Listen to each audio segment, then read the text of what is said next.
Assalamualaikum teman-teman hebat, selamat bertemu kembali dalam kegiatan pembelajaran bahasa Indonesia. Kali ini kita akan mempelajari kompetensi dasar, mengidentifikasi informasi tentang fabel atau legenda daerah yang diperdengarkan atau dibacakan. Setelah mengikuti kegiatan pembelajaran hari ini, diharapkan kalian dapat 1. Mengidentifikasi informasi dalam teks fabel. Yang kedua, menjelaskan pengertian fabel. Ketiga, mengidentifikasi ciri-ciri fabel. Dan yang keempat, menjelaskan unsur intrinsik fabel. Untuk mengawali pembahasan kita, simaklah terlebih dahulu pembacaan sebuah fabel yang berjudul Belalang Sembah. Suatu hari di sebuah kebun anggur, tinggallah sebuah keluarga semut dengan anggota yang jumlahnya sangat banyak. Semut ini membuat sarang dari daun-daun, lalu mereka tempel dengan menggunakan cairan seperti lem yang mereka hasilkan dari mulutnya. Para semut melihat bahwa musim gugur akan segera berlalu dan akan segera datang musim dingin yang cukup panjang. Ketika musim dingin, makanan akan sangat sulit untuk didapatkan. Maka para semut segera mencari berbagai macam makanan untuk mereka kumpulkan sebagai bahan persediaan ketika musim dingin telah tiba.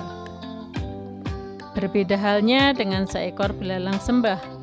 Belalang sembah memiliki mata yang besar dan tangan yang panjang. Mereka sering hidup di pohon-pohon seperti halnya para semut. Ketika musim dingin akan tiba, belalang sembah hanya berlatih menari. Setiap hari belalang sembah itu hanya berlatih menari dan menari. Sang belalang lupa bahwa dia harus mengumpulkan makanan untuk persiapannya menghadapi musim dingin. Suatu hari sang belalang sembah menari di dekat sarang semut. Dia menari dengan sangat anggun. Gerakan tangan dan badannya pelan dan lembut, membuat tariannya terlihat sangat mengagumkan. Para semut melihat sang belalang sembah menari, namun mereka tidak menghiraukan tarian indahnya, karena mereka memiliki tugas yang sangat penting.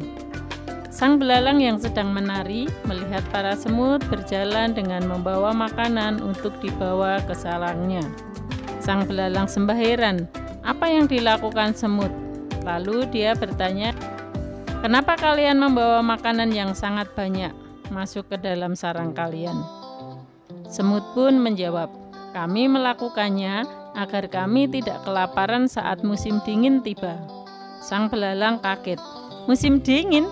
kata sang belalang dengan kagetnya.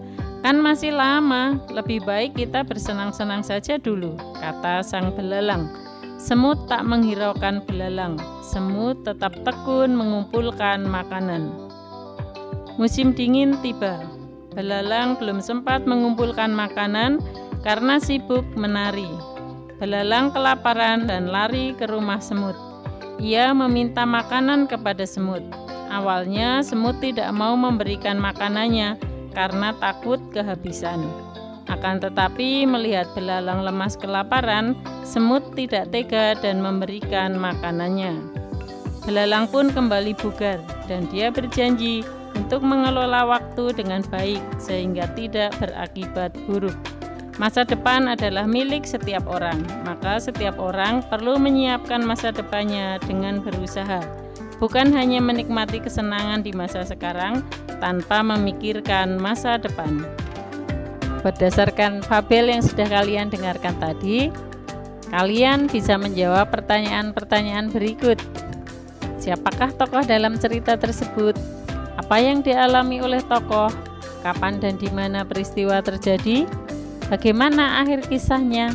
Pesan apa yang bisa kita petik dari cerita? Bagaimana watak tokoh belalang?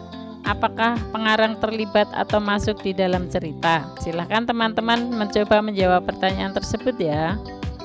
Nah, sekarang pasti teman-teman sudah bisa menjelaskan apa yang dimaksud dengan fabel.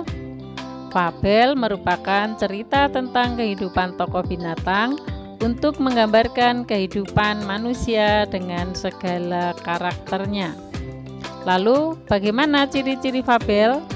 Ciri yang pertama bahwa fabel itu menggunakan tokoh binatang. 2. Binatang di dalam fabel gambarkan berwatak baik dan buruk. 3. Binatang-binatang itu dapat berbicara. Yang keempat, peristiwa dalam fabel berhubungan secara sebab akibat. Dan yang kelima, fabel menggunakan latar alam. Yang keenam, di dalam fabel digunakan kalimat-kalimat naratif, kalimat langsung, dan kosakata percakapan sehari-hari. Lalu, unsur-unsur apa yang terdapat di dalam fabel? Unsur-unsur yang ada di dalam fabel disebut dengan unsur intrinsik. Macam unsur intrinsik fabel meliputi tokoh. Tokoh adalah pelaku dalam cerita. Nah, pelaku dalam fabel adalah para binatang. Unsur intrinsik yang kedua adalah perwatakan. Perwatakan adalah cara pengarang menggambarkan watak tokoh dalam cerita. Cara penggambaran watak ini bisa melalui penggambaran fisik tokoh, perilaku tokoh, dialog tokoh lain, maupun dialog tokoh dengan dirinya sendiri. Kemudian unsur intrinsik yang ketiga adalah latar atau setting. Latar dalam cerita meliputi latar tempat, waktu, dan suasana. Unsur intrinsik yang keempat adalah alur. Alur adalah penggambaran jalan cerita. Ada cerita yang beralur maju, mundur, ataupun campuran. Unsur kelima, sudut pandang. Sudut pandang menggambarkan posisi pengarang dalam cerita. Apakah ia digambarkan terlibat dalam cerita dengan menggunakan kata aku untuk menyebut tokoh, ataukah pengarang berada di luar cerita. Keenam adalah amanat. Amanat merupakan nilai atau pesan moral yang dapat kita petik dari sebuah cerita. Nah, demikianlah informasi-informasi yang bisa kita dapatkan dari sebuah fabel. Ada nilai moral, kemudian ada unsur-unsur cerita yang dapat kita pahami ataupun kita tangkap sebagai hiburan dari sebuah cerita fabel.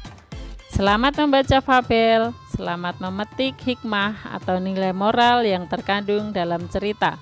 Sampai jumpa. Wassalamualaikum warahmatullahi wabarakatuh.